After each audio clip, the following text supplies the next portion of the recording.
play. Rồi. Hayden Tiên Tiên. Hayden Tiên Tiên Tiên.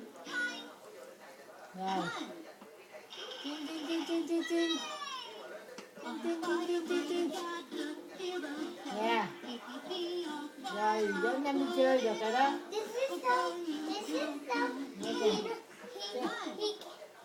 Đó. How? So Hayden, how you play it? Yeah. Hayden. Ta-da! Yeah. Okay, so Hayden, how you play? This is the siren.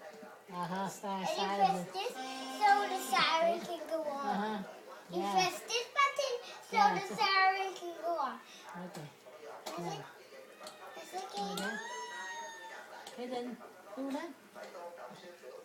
The siren spins when you press it. Can I press this? And make this siren spin and flash the lights. Yeah. Hay quá ta.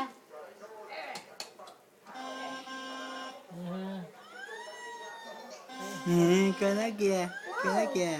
Coi Hayden chưa, Hayden chơi với em rồi. Nè. Rồi chạy mất tiêu rồi.